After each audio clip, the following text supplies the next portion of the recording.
Greetings, everyone. Thank you for joining us today for the inaugural Kinder Brothers Distinguished Speaker. Before we get started, I'd like to welcome to the stage Mayor Dan Brady, who has a special announcement on behalf of the City of Bloomington.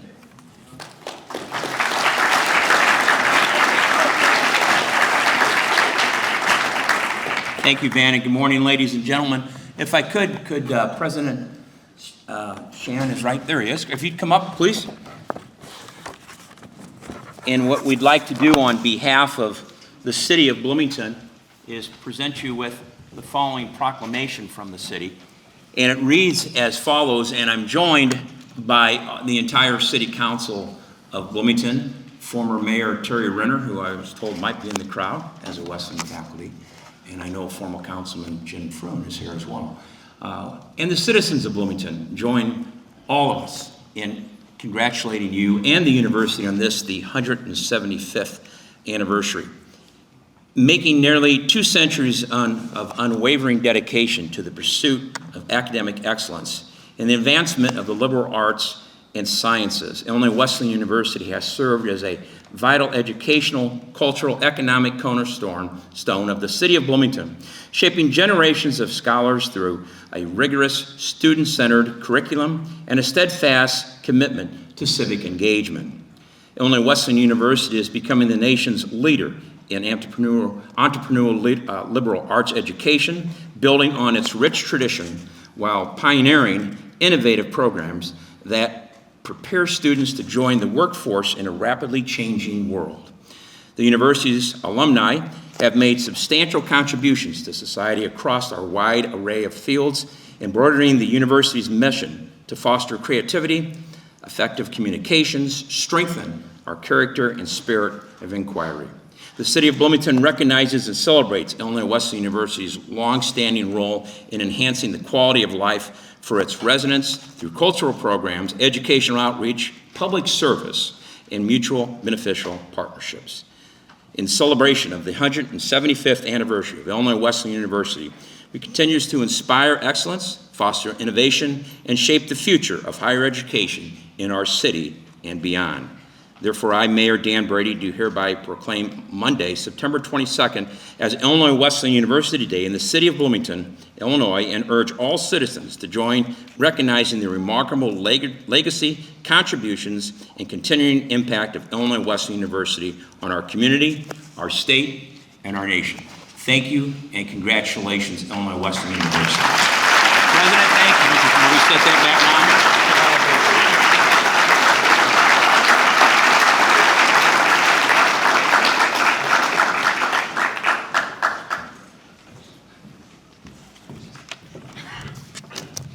Good morning. It's a great day to be a Titan, huh? Welcome to the inaugural Kinder Brothers Distinguished Business Speaker Series. My name is Brian McCannon. I'm the Dean of the School of Business and Economics here at Illinois Wesleyan. My simple message today is just how much pride we have in the programs that we deliver here and our successes of our students. For the School of Business, we take 2 things that's very crucial to what we do. One of them is experiential learning. We want students to go beyond just being lectured at a board, taking notes, taking exams. We want them to experience the world. We want them to go out and visit it, have it come back to the classroom. The other thing we take pride in is that we're a business education embedded in a liberal arts college environment. We think this is an important way to study business. And today's program contributes to both of these mission-crucial objectives. We plan every year to bring in a prominent business leader, right, to share their thoughts on leadership, to connect what students learn in the classroom to the real world, and we're proud of today's first talk. The speaker series is made possible by a generous gift, right, here you go, generous gift from the Kinder brothers, Jack and Garry. Garry and Jack were both IW alums. They launched Kinder Brothers International, which is a leading sales consulting firm in Texas. Garry served as a longtime board of trustee member here at Illinois Wesleyan as well. So a long history of giving to us. I want to thank Janet Kinder, Garry's wife, for the gift and for joining us today and making the trip. Thank you.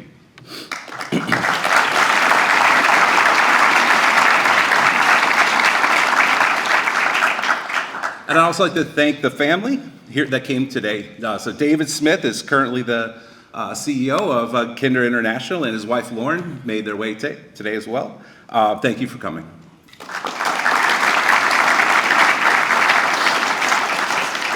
And that's all for me. I'd like to turn it back over to our own President Zinger.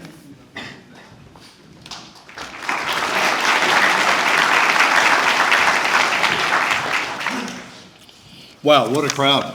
Students, this makes the event extra special. Thank you for turning out and with such great support. To the Kinder family, Janet, thank you once again, as Dean McCannon said. Ed Rust Jr., class of 72, was previously CEO of State Farm Insurance from 1985 to 2015 and was a member of the board of directors of S&P Global and the Caterpillar Board of Directors until 2022. He was a member of the Financial Services Roundtable and served as vice chair of the Business Roundtable for many years. In 2012, he was named chairman of the U.S. Chamber of Commerce. Let me read that again. In 2012, he was named chairman of the U.S. Chamber of Commerce, where he worked nationally to advance initiatives in education impacting communities across the United States. He is a current member of the Illinois Wesleyan Board of Trustees. His lecture today is titled Liberal Arts, Value from a Business Perspective. Now, I've gotten to know Mr. Rust pretty well, and that's all he would allow us to read. The bio could go on and on. I won't read all that, but there's a list of accomplishments and things he's been a part of. I just want to read a few. America's Promise Board, the Glenn Commission, President George W. Bush's Education Transition Team, Promise of America Award, presented by America's Promise at the White House, May 2004, Lincoln Academy's Lincoln Laureate, and the National Wrestling Hall of Fame. I will finish by saying this. In a day and age when we hear a lot of voices from a lot of places across our country and the world, you can't say this about many leaders, and it's my favorite word, and it applies to Ed Rust as much as anyone I know. And the word is authentic. He's one of the most authentic human beings I've ever met.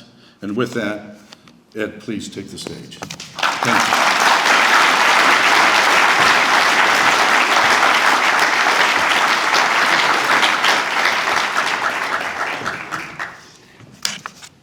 Thank you, Dr. Z. You know, coming in here this morning, I have mixed feelings. You know, I remember back coming in and there were, about 3 by 8 tables lined up, chairs, pamphlets, number 2 pencils. Now, if you think back, maybe you didn't have the same experience. That was taking the PSAT as a junior in high school. I was sitting right back where Norm Esch is sitting. 60-some, well, not quite 60, but getting close to it, years ago. And coming in, and as I look back, what has transpired over those 60 years? I was thinking with Steve Ogle here, who I've worked with through the years at State Farm, and going back and looking at some of the stories, experiences. There was one, when we think about technology, what you deal with and take for granted today. I was sharing with a couple of people earlier a seminar I went to a number of years ago in San Francisco. It was in connection with the Fortune 500 Roundtable. And they had a program the day before where you could go in for this one-day seminar on technology. And there was 30 CEOs. We were in a conference room there in San Francisco. It was brought to you by Silicon Graphics with state-of-the-art personal computer graphic capability at that time. A young kid by the name of Mark Andreessen was a host. He ran a little company called Netscape that ultimately was bought by Microsoft. You had Jim Clark, who was kind of the senior adult in the room with what they were doing at Netscape. He also helped found Silicon Graphics. We had the latest ergonomic furniture available by Steelcase. We had a well, I gotta watch what I say, an old guy by the name of Vint Cerf, who was kind of the godfather for a network, the forerunner of the internet, that was used across for military bases to communicate across the world. You think, gee, that's interesting. What was the topic we discussed that day? It was the internet. Are there any business applications? Think about that. Now, you may have had older brothers, sisters, or parents can tell you about the great days of dial-up, where you had to you were in the midst of some research, what was available at the time, and a younger brother or sister get on the phone, kill the line. Now we think about it, how many MIPS can we get across our fiber optics so it doesn't interrupt what I'm working on? How the technology has changed and the impact. What I'd like to do this morning is to share with you, just a couple of things of what has changed in the last 60 years. The focus, what I want to touch on, is as you sit here today, what are you about to experience over the next 30, 40, 50, 60 years? So that when you come back here in, let's say, 2080, 2085, you can be up here, and I won't be around, but you can be up here and ask or explain what has transpired. Where has AI gone? Is AI just, that's old stuff. But it is, how do you think about that and how do you make that journey? And that's where I come back really, as President Singer commented about liberal arts and the value it brings to the business community. Before I get into that, I'd like to express my appreciation to Janet Kinder, to David Smith, and with what the Kinder brothers have made possible, not just in this series of lectures, but really what they have contributed to really some of the phenomenal motivational energy that they have bestowed upon thousands of people during their professional careers. Again, phenomenal contribution and the influence it has had on many, many people. As I thought about today's program and the importance of liberal arts in a business context, I remembered a pivotal lesson in the power of thought that arose on a rainy morning in Dayton, Ohio, back in 1950. Frustrated with a lack of ideas from his team, a young manager, Thomas Watson Jr., exhorted, "The trouble with every one of us is that we don't think enough. We don't get paid working with our feet, we get paid working with our heads. Knowledge is the result of thought, and thought is the keynote of success in business and in life." He then wrote 5 letters on the blackboard. T-H-I-N-K, think. Watson's message, think, became a rallying cry for generations of business leaders. This simple directive underscores the importance of reflection, analysis, and creativity, essential in meaningful achievement. It encouraged individuals to pause, consider different perspectives and approaches challenges with both intellect and imagination. A grounding into liberal arts provides a foundation and structure around articulating Watson's concept of think. So critical. And back to my earlier question, in 60 years looking back, what have you learned? What have you thought about? What impact have you had? For those of us here today, the need to think within the teachings and learnings of the liberal arts has perhaps never been greater. There's an old curse out there that says, "May you live in interesting times." Some have said it was a Chinese curse, when in actuality, the feeling is it originally came out of some old British diplomacy work back in the 19th century. But you think about it, may you live in interesting times. implying that interesting times are periods of turmoil, instability, and strife. Think about that. May you live in interesting times, and may your paper not get stuck, brings around to thinking the value of the liberal arts. We live in an era today defined by rapid technological change, social media, globalization, mounting complexity, and growing ambiguity.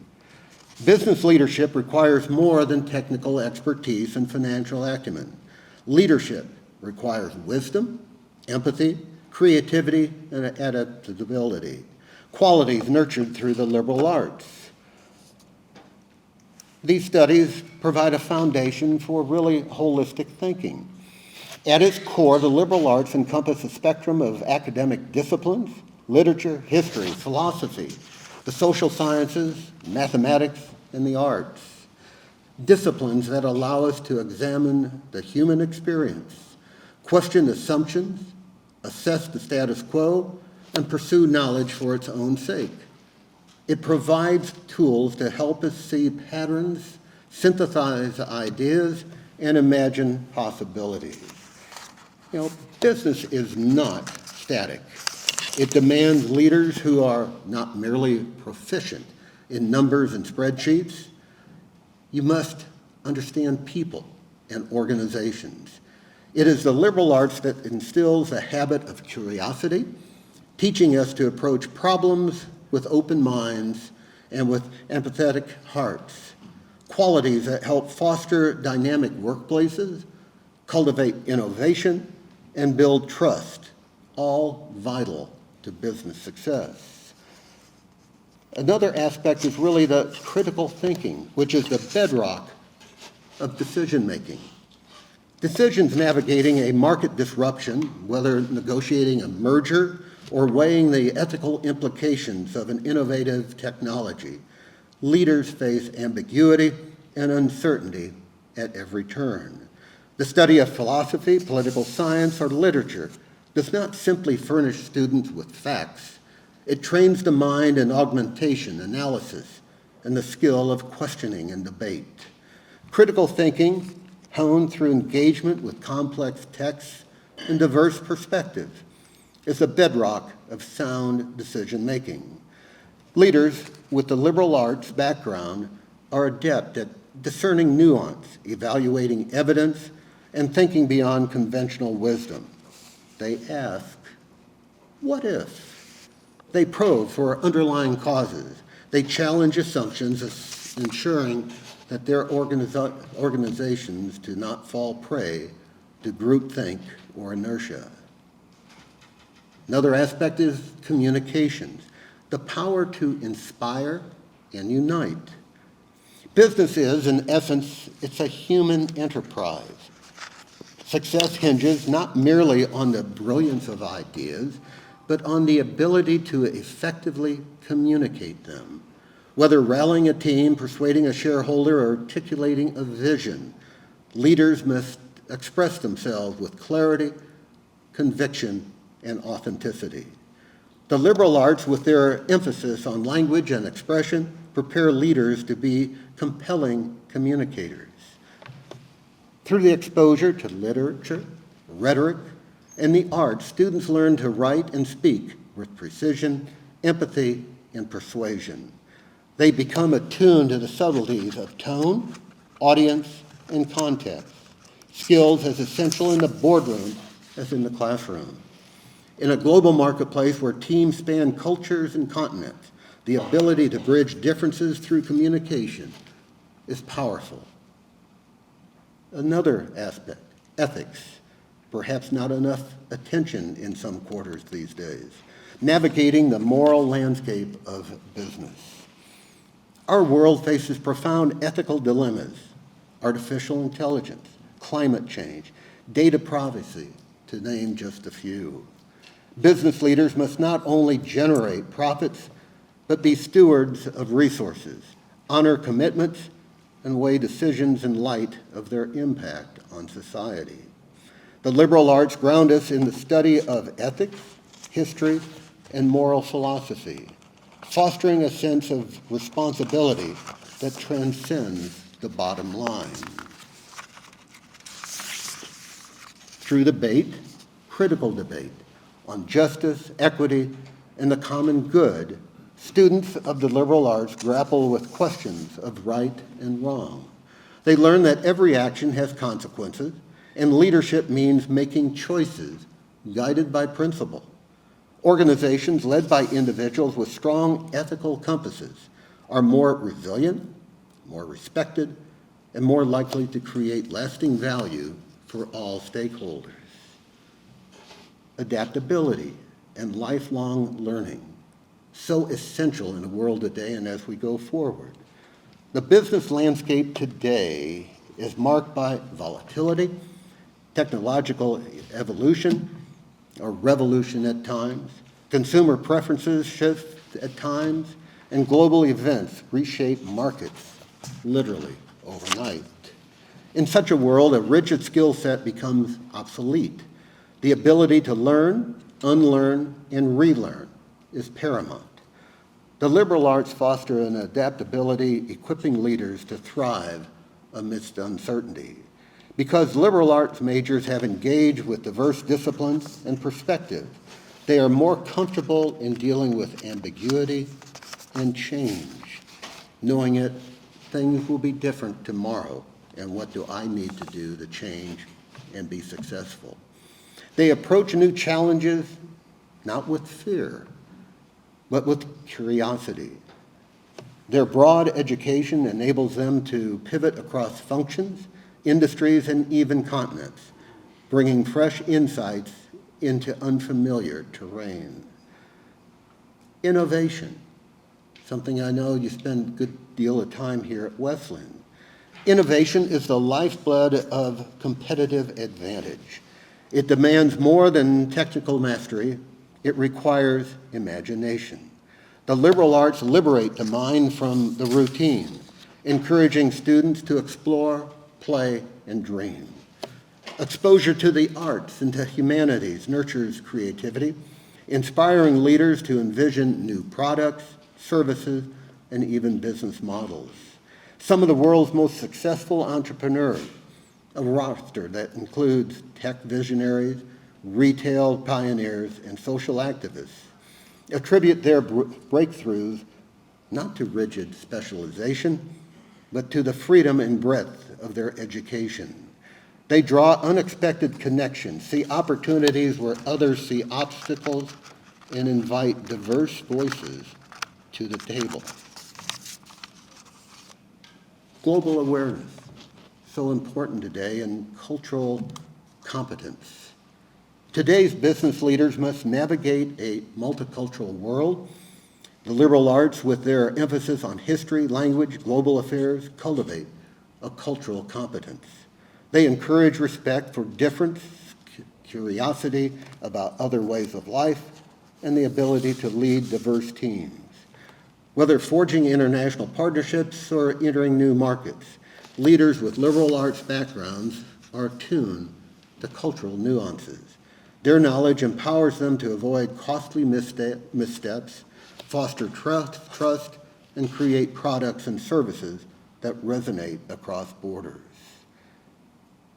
You think about the role of Wesleyan and the liberal arts. Key is building, frankly, the next generation, your generation of leaders. As we look to the future, the most urgent challenges, the greatest opportunities will require leaders with vision, courage, and wisdom. A liberal arts education is not a luxury, it is a necessity. It forms leaders who are not only capable but compassionate, not only strategic but ethical, not only successful but significant. Folks, where you are today in your career is really building that foundation, expanding that foundation, opening up windows, doors to gain greater insight, greater understanding, and comfort in discussing and entertaining change. What I'd like to do at this point is, we got plenty of time, good, I pushed through this. Open for questions, sharing with you some of the things that what I've experienced during my career. As I talked earlier about experiencing different cultures, different environments. We did a program at State Farm a number of years ago, getting to be 25, 30 years ago, lose track of time. Because, no disrespect to my fellow McLean County, Bloomington Normal colleague, McLean County is not the center of the universe. I know that's a surprise to some, but how do you get out and better experience and see what's going on in the world around us? One of the programs we did, a couple of us, there was a program offered by INSEAD there in Fontainebleau, France, that was around diversity, and the diversity was around nationality. What countries were you from? I had the opportunity, we spent a week there in Fontainebleau, and out of the class of 13, there were 2 Americans, I being one, and the other couple from the UK, Italy, Brussels, Germany, and Ireland, if I recall. Well, that'd be part of the UK. But it was fascinating to sit there and go through business issues and gain different perspective from what it might be from a German standpoint, or a British, or an Italian, or a French, was powerful. And I learned a great deal from that and appreciated that opportunity, because later on, as Dr. Z commented, I had the opportunity to serve on the board, it's the old board of McGraw-Hill Education, which evolved into S&P Global. And I recall sitting at a dinner, we had a board meeting in London there at Canary Wharf. We had a dinner with senior team members from across the globe. And sitting at that dinner, I had 7 S&P Global colleagues scattered from North Africa, from China, from Singapore, from the US, Germany, and Italy. And the scope of the discussion we had was phenomenal, of picking up different ideas and the interplay between, well, that's what we look at it, but somebody else would add, we look at it a little bit differently, or we tried this. It's how taking the diversity of experience and what you can come up with that perhaps is a much better approach. As I look, Brian, we've got microphones, so if somebody would like to raise a question, feel free to. I'm here to really share with you now experiences that may be beneficial for you. Oh, there you go. Brian has a mic, so. You know, it is fascinating serving on the board of Caterpillar and the opportunity to travel for meetings elsewhere in the world and going through, and it's something of walking down the streets of Beijing, going into the Great Hall for dinner with customers from that area, and seeing firsthand really the energy of what's going on in China. I remember we were going out to the airport to go to another city, you know, a little bump in the road someplace with 25 million inhabitants. But as we're heading out to the airport, all of a sudden this flash passed us. We were in a bus. What's that? Well, that's the elevated train going out to the airport. And our guide was talking about it. He said, yeah, that didn't exist 3 years ago. What had been there were thousands of little 2-story dwellings that basically, in support of the better, so to speak, within China, those dwellings and the people were removed elsewhere, and this elevated train went in. And, you know, it'd clip along at 200 and some kilometers an hour. Phenomenal. And the change in the focus in a different country, different approach, really is eye-opening. I recall having gone in, this would be back in the early 80s, before the collapse of the old Soviet Union. My wife Sally and I had the chance, we were in Berlin, and had the chance to take a tour going into East Berlin. And I remember that we were a little cautious, concerned at the time because it was still under Soviet control. And as we went through the infamous checkpoint Charlie and they're checking the buses and passports, we go in, and it was a time warp. From the standpoint, going down the boulevard, we went down and you looked over at the stores, a block long, showcase window with maybe 2 or 3 mannequins with some clothes and a few other things in the showroom. Driving by apartment complexes that, was a flashback to the 40s. Looking at some of the streetcars where, you thought you were in a 1940s or 30s movie set. We went about 3 blocks down, made a U-turn and came back. Same stores, same apartment buildings, same old cars.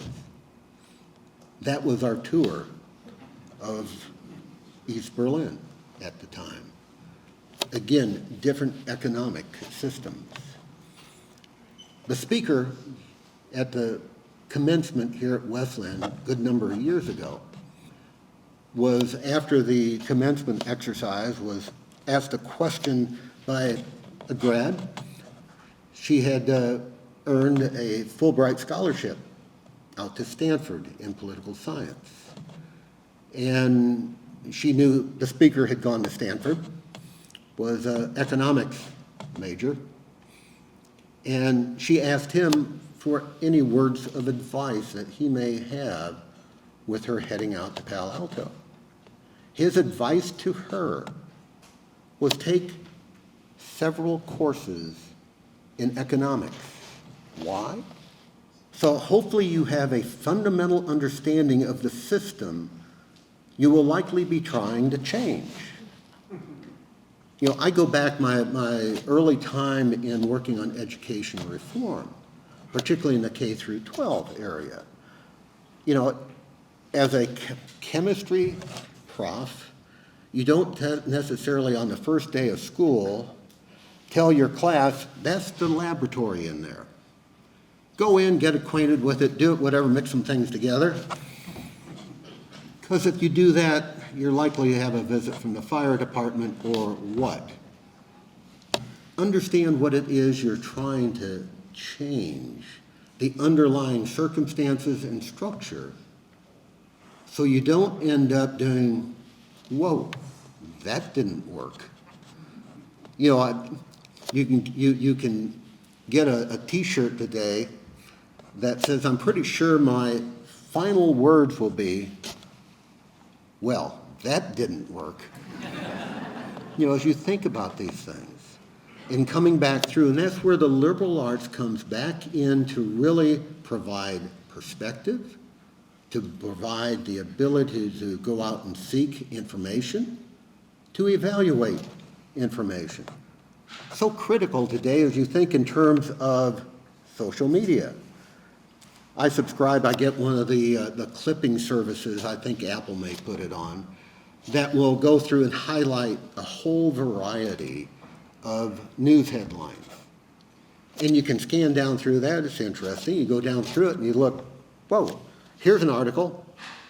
The sun will rise from the east, and the one next to it, the sun will rise from the west. And you kind of scratch your head now how does that work, or you go through? Having that inquisitive and balance and experience that liberal arts bring is to look at, that's interesting, doesn't seem to make sense. Can I go back, research and find and question things as opposed to, must be factual, it's on the internet. Again, going back to Thomas Watson, think. Don't take everything purely at face value. As you go through and from a business leadership standpoint, of seeking out opinions, different opinions from team members. I remember reading an article years ago from, it was the head of Sony, and was talking about what he enjoyed most was walking out through the office, through the assembly line, whatever, and talking to people. He said, I love to listen to crazy ideas. And how many of those crazy ideas turned into billion-dollar opportunities? Now, of course, there are some out there who flamed out. But is that continuous learning and push, how do I do it better? It was fascinating. One of your fellow colleagues here at Wesleyan, just in the paragraph yesterday, talking about what they're doing in food science and the advancement. Phenomenal work. Now, that didn't just happen. He had an itch, something he saw, be it from the classroom, be it from other things. That's interesting. I want to pursue it. I want to find more about it. It's those sparks of innovation, ingenuity that are so powerful. It's part of what Wesleyan is trying to replicate with the Petrick Idea Center. Again, getting people with different experiences, different perspectives together to talk. To what about this? What about this? Or I read something this morning, how that might be. How does that generate or move that into something constructive? Questions? Mr. Russ, thanks for coming today. Enjoyed the talk. My first question would be, what's a habit that you think is indispensable to leadership success? And did you do it? I exercise the Fifth Amendment on that. And I had another question that right now I'm forgetting about. So Oh, no, I think probably one of the more important things out there is interaction dynamics.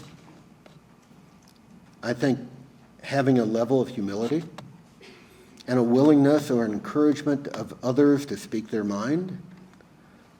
There have been times that, I won't give names, but there have been times sitting in a meeting and you're going through a discussion on something and someone sitting elsewhere at the table is quiet, kind of looking down, not really participating. They may have the best idea, but are hesitant to raise it. Hesitant because they may raise this and people are going, well, that's the stupid idea, but it's the billion-dollar idea. And calling on them and saying, what are your thoughts about that? I think the human aspect of business is critically important in reading the audience, reading the room, reading the people, of how do you get the best out of them. I think another aspect, and it can be challenging in today's environment, is humor in the right context. There are times, the pressure can be unbelievable. But saying the right thing or something at the time you can let the air out of the balloon and can be very powerful. I remember, sometimes it's also just finding quiet time. I remember at State Farm we had an issue and I'm in kind of a heated discussion room with the lawyers and others and because we had I was supposed to be on a TV interview shortly. And you get no fewer than probably 50 different ideas of, here's what you need to do, this. Finally, you just got to get up and go someplace else and let it settle in and talk through. If my wife Sally was here, she would accuse me appropriately that I talk to myself. You know, there are times I'm working through something and she'll walk by room and say, okay, who are you talking to? What are you working on? You know, again, it's looking for clarity in your mind. You bring up another point, let me touch on. Reflection. How many of you find time, critical time, during the day to reflect back on the day's events, programs, what you've experienced, what you have learned, what you've accomplished, and equally, what are you planning for tomorrow? Reflective time is critical. To sit and just think, back to Thomas Watson, of what are implications, could well be, what are the implications of AI? And AI on my organization? At what pace should we adopt it? And so forth. You know, where do you find your quiet time? Now, you know, you could probably find a Jeep and hop in with President Z and ride around campus at 5 o'clock in the morning. That may interfere with his quiet time. But where do you find that? Is it in the early morning, having a cup of coffee? Is it being down in the dugout over in the corner when nobody's around to bother you? Is it in the evening? Again, so important. You had another question? You were lead into this, but what is, in your opinion, the most important question to ask someone else? Well, I think some of that is what is the, you know, what's the topic you're going on? But I think on an issue, what's your opinion? How do you think about it? How, you know, have you internalized it? Because again, you may think we're all in agreement until you try to be in agreement and you realize you've got some holes in an argument or things that were left out. Again, from a leadership standpoint of drawing out the insights that your colleagues have. And, you know, it may well be that you've got a fantastic idea and it's not that idea's time. You know, go back and you looked at some of the iterations in technology. We want to go this way or that. Well, again, I'm going to age myself, but how many, if you go back home in the basement, parents or grandparents have beta tape for the TV video recorder? You know how things change. And anyway, got a question back here. Yes. Hi there, Mr. Rust. I'm Michael Rowinski. I'm a sophomore here with a major in marketing and a minor in film. And my question actually related to AI and creative aspect around it. With the advancements of AI, creative aspects are able to be generated instantly at the expense of people using their minds to come up with ideas. How can this technology be balanced in a way by businesses through ethical agreements and or legislation to make it a useful tool, but not a creativity stealing foundation? That is, you know, some people in the past that's the $1 million question. This may be the $100 trillion question as you look at how that evolves. AI is a powerful adolescence, put it that way, on some things, and trying to figure out just what you think in the marketing. Is that a real person or is that AI generated? What is real? What is fake? What is valid? What is fake? There is still a tremendous amount of learning yet to occur as we try to get our minds around the true implications for AI. It was interesting, caught my attention last week, 2 weeks ago, in Bloomberg Online, a story about the dark side. It wasn't put this way, but the dark side of AI. And playing through, as you think of some of the AI over in the various worlds of what is happening. And go back, if you never watched it, but Space Odyssey 2001, because it's playing through with the interaction between a human and the AI at the time driven or today automated whatever.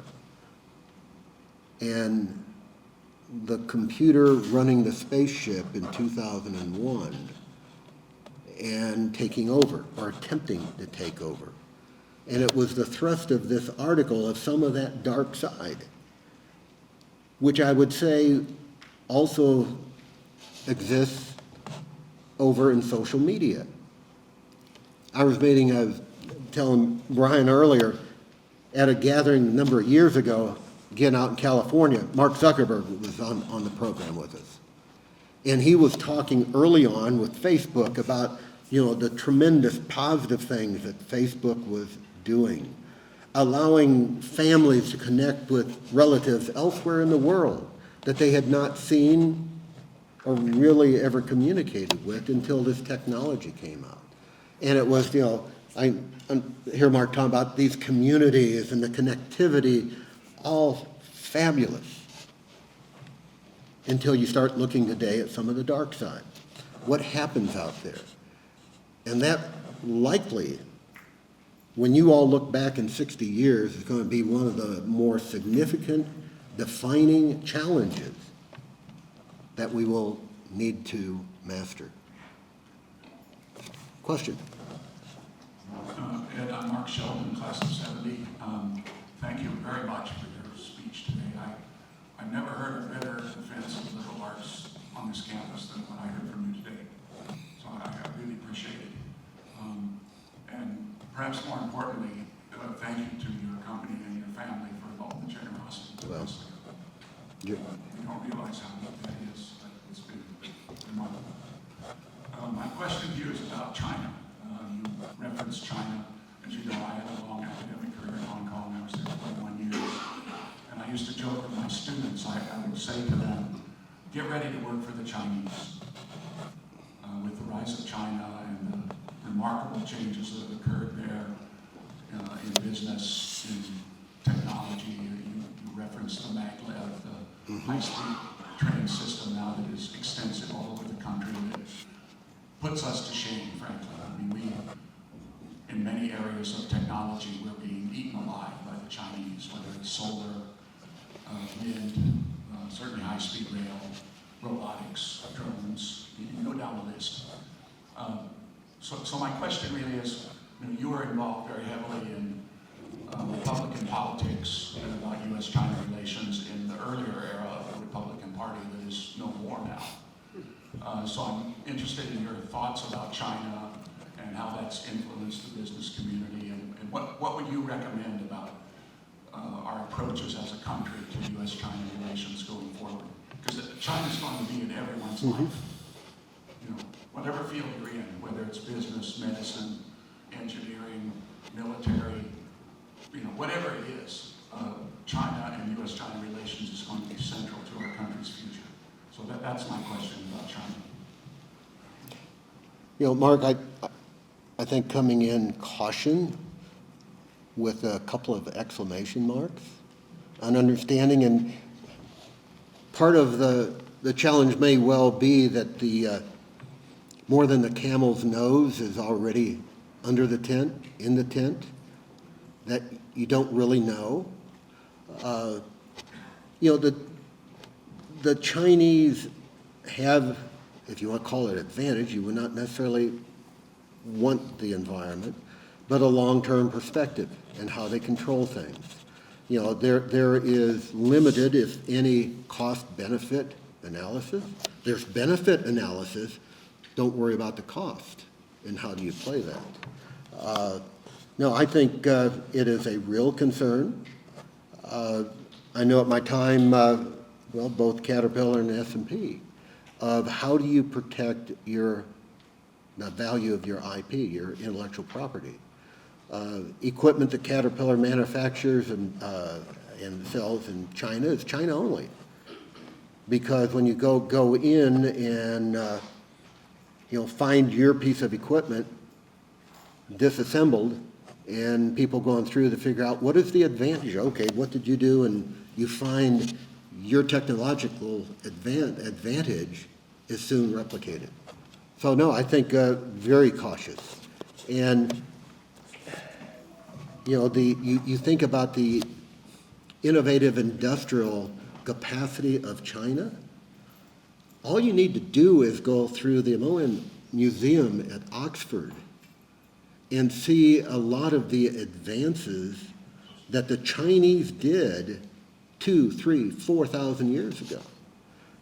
As an old Chinese gentleman commented a number of years ago, he said, I may be communist, but we've been Chinese for 6,000 years. And I've only been part of the party for 80 years, and the other 6,000. How do you think about really the culture that China had for thousands of years? Be cautious. Mr. Russ, this is Corey Sheeler. Mr. Russ, yes. Thank you again for recruiting me to be on the Board of Trustees. Given that perspective, I want to give you a chance to kind of inspire the students here as we end the session. 40 years ago, two really wonderful things happened in Illinois and in the country's history. 1985, the Chicago Bears won the Super Bowl. And you were named the CEO of State Farm. I want you to, if you can, give us some perspective, 40 years after being named the CEO of State Farm, starting that journey 40 years ago. These students are starting their journey in their career, possibly another 40 years ahead of them. What can you say to inspire them today to put that liberal arts education into perspective? What you were thinking in 1985 when you were named CEO, and what you think back now on that moment? I was much younger back then.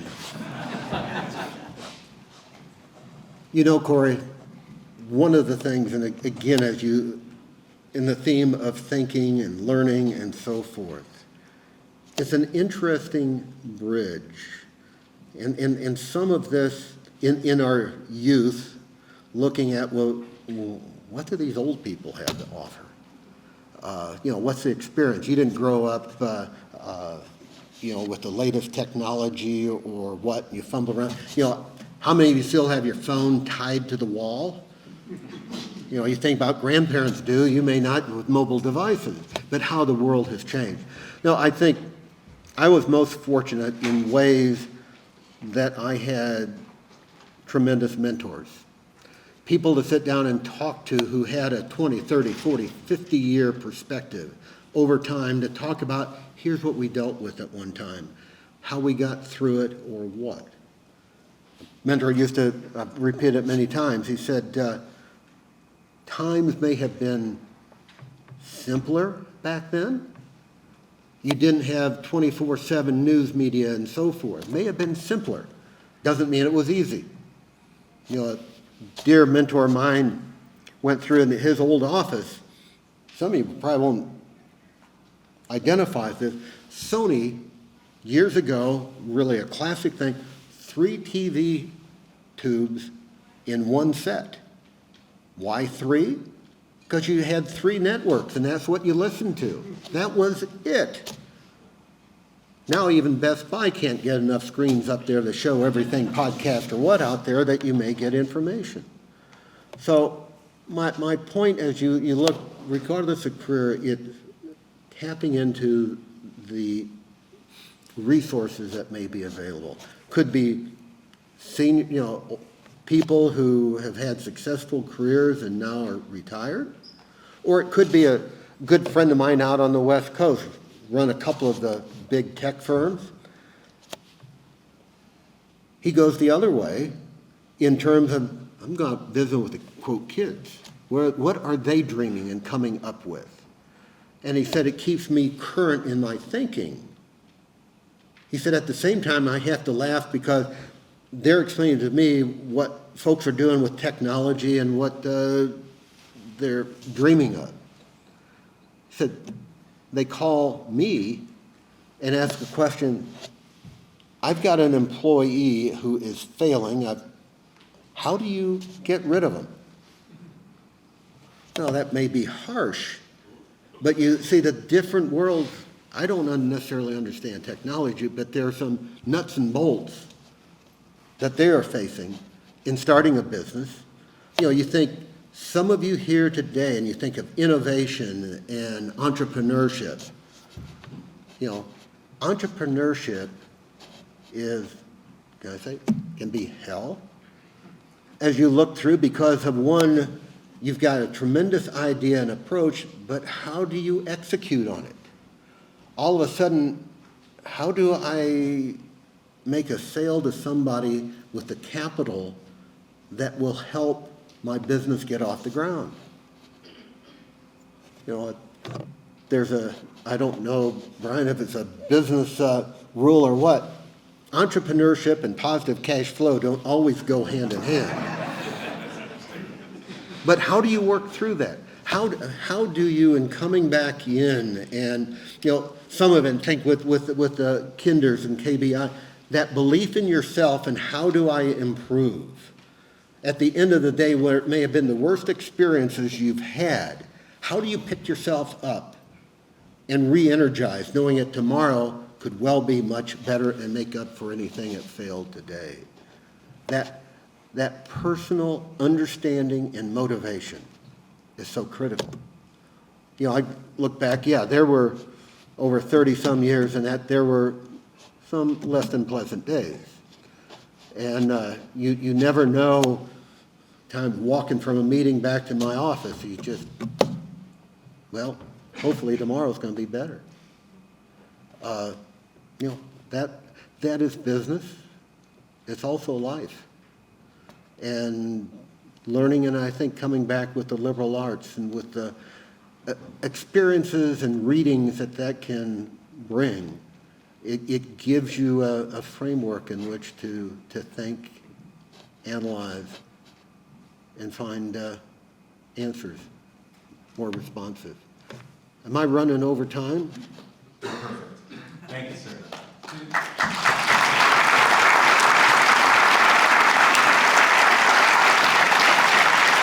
Thank you.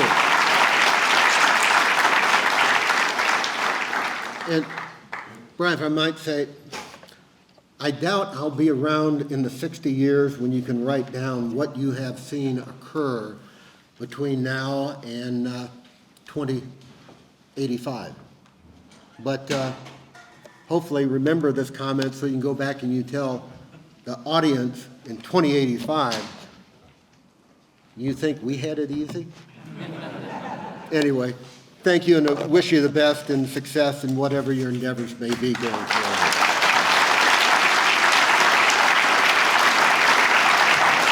Thank you.